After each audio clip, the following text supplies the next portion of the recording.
It's getting to the point where it feels disingenuous and downright lazy to say that something is pretty good for a Wii game and just sort of leave it at that. I mean, we're only talking about the world's most popular game console here, people. But it doesn't exist in a vacuum, and neither does the Conduit, a new first-person shooter from SEGA and High Voltage. If you take it against the subset of games that are only available for the Wii, the Conduit is, just like the ads claim, the best pure first-person shooter available. But it's also practically the only pure first-person shooter on the Wii. That's cool if you only own a Wii and haven't paid any attention to any other first-person shooters over the last 15 years. But chances are, if you're reading a site about video games on the internet, you've seen a game like this before, and you've seen it done better. While there's something really cool about seeing it done competently on the Wii, that doesn't make the Conduit a great game. In fact, most of the issues that the Conduit has would be bad on any platform. The story, for example, is a flat sort of conspiracy theory thing involving an alien invasion. It's poorly told through bad voice acting and screens full of text. Why should I believe you? Right now, you don't need to. You just need to listen. While the graphics engine feels impressive from a technical standpoint, the artistic side of the graphics give you bland environments and dull design for both the enemies and the weapons.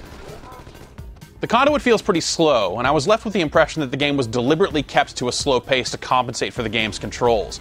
That's not to say the game doesn't control well. In fact, if you're looking to build a first-person game on the Wii, this is pretty much exactly how you should do it. But the controls never felt like they were up to the task in high-intensity situations. The turning never feels quite right, the aiming never feels quite accurate enough. But when you're just cruising around, ducking behind cover, and standing up to shoot aliens in their stupid alien faces, it's totally fine. The notion of intensity gets in the way during the multiplayer a bit. Since real humans are going to be better at shooting fast and getting out of your way than the sleepy AI in the single player, you'll be left with more moments where you feel like you aren't turning fast enough to nail dudes behind you and so on.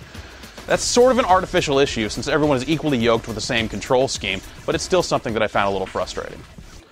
It's cool that the Conduit has multiplayer at all, to be honest, but then we're getting back into cordoning the game off from the rest of the world. More often than not, first-person shooters probably should have multiplayer.